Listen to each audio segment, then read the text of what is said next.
Right, Mark. So, first lesson yesterday was really good. Got a fair bit done as well. So we had 4 chords and a bit of kind of messing about up the fretboard as well with the pentatonic stuff. So now, so as I was saying to you, the 4 chords is where the vast majority of the practice should go, right? That's the really important stuff. That's how songs are played, obviously, right? But just to kind of break up the monotony of the chords, it's nice to have something else in your back pocket as well. So we'll go through the chords first, and then we'll have a look at the pentatonic stuff. So first one was E minor, right? So you've got your first finger, 2nd fret on the A string. As I was saying, you always want to get right up to the fret wherever just as close as you can get to it as you can without being on it. But with this one, middle finger is going in beside it, so you kind of just need to draw it back a little bit, right? Make sure that it's the very tip of your finger going down on the string like that, just below the nail.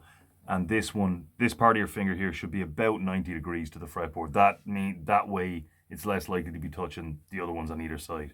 And, give it a good squeeze as well, of course. So there's E minor. All right. And it's always a good idea to practice it one string at a time as well. So you've got your, let me just get that up there. You've got these two down here and they're sounding fine. But that might happen, right? So that's because my middle finger is not standing up straight enough, right? It's kind of slanted over. So if I just lean it up that way a little bit, there it is, right? Okay, so G was next. So G is first finger in the same spot, only this time you can kind of get it right up to the fret now that the middle finger's not in the way anymore. 3rd fret on the 6th string is where your middle finger is going, and then 3rd fret on the 1st string is where your 3rd finger is going. So just kind of adjust for this one, don't have it too far this way, or else this finger is kind of slanted over the string like that, which you don't want. But if it's too far this way, then this middle finger here is going to be lying across all the strings. So just a bit of a balance and just kind of have them all standing up. So there's G. Next one we did was C. So C is a bit of a tough one because you're spreading across 3 frets. So in order to give yourself the best chance, make sure you're right up here, 1st finger, 2nd fret on the first finger, 2nd string, 1st fret, sorry. We're skipping the 3rd string, going to the 4th string, 2nd fret, and again, try to get it as close as you can to the fret. 3rd finger, 3rd fret on the 5th string. And this one, like most of the basic chords, leaves out the 6th string. Then finally, we had D. So D is a kind of a triangle type shape, and you're better off kind of turning your wrist this way a little bit. So that way these two can come in beside each other. If you just come in like this with a normal angle, that kind of happens, right? And you can't really get the first finger up to where you want it to be. So if you just kind of turn your hand this way with your palm facing the body of the guitar, then you've got 1st finger, 2nd fret on the 3rd string, 2nd finger, 2nd fret on the 1st string. Then your 3rd finger goes in between the two of them on the 3rd fret like that. So, and particularly important here with your 3rd finger to have it exactly in the right spot. So you see the way, for example, if this is happening, right?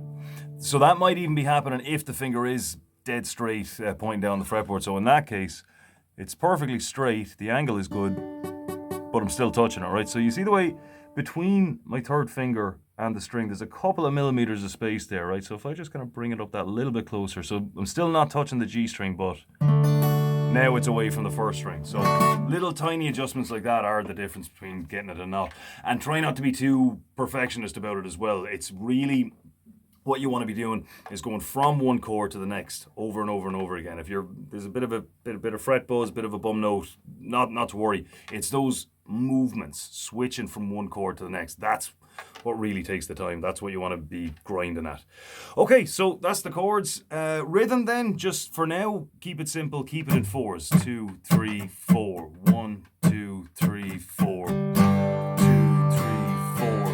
And just hit it on the way up whenever you feel like it. Hit it gently, hit it hard. It's really up to you how you go about it, as long as that sort of steady 4 count is being adhered to, if you know what I mean.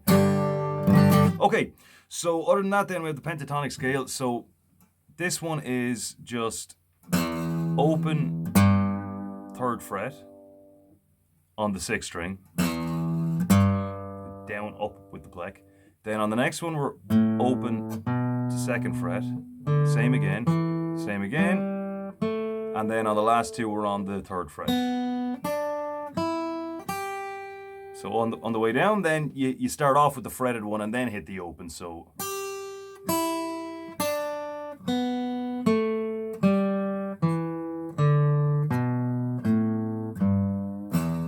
Okay, so for now, you've got the 3 techniques as well. Pull-offs, just instead of lifting your finger off, drag it off, right? Hammer-ons, and the main thing with a hammer-on is that you've got to get down on the string quick and snappy. You know, give yourself a good bit of clearance to really hit it hard. Then other than that, then you have slides.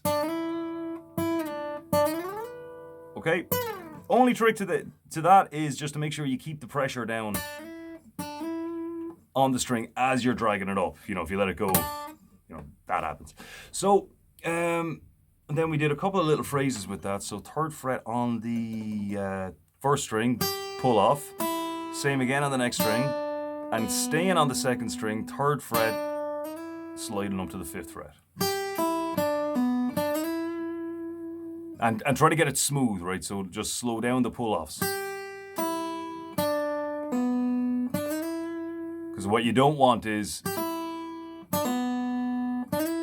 those kind of gaps. So if those gaps are happening, then you're just doing the other stuff too fast. You want everything to be at the same pace. So maybe with an E minor on the end of that one, right? So we've got 2nd fret on the 4th string, pull off. Don't worry about hitting other strings. Same on the 5th string, 3rd fret, middle finger on the 6th string. Drag it a bit if you feel like it. Let it go into an E minor. And then finally, this again goes into an E minor because this is the E minor pentatonic scale. You have to, if you want some other key, you kind of need to take it up the fretboard, but we'll get there. So you can do both of these hammer-ons with the middle finger if you want. Open A, hammer on to 2nd. Open D, hammer on to 4th. 2nd again, sorry. 4th string. Open 6th string and hit the E minor chord. So that's.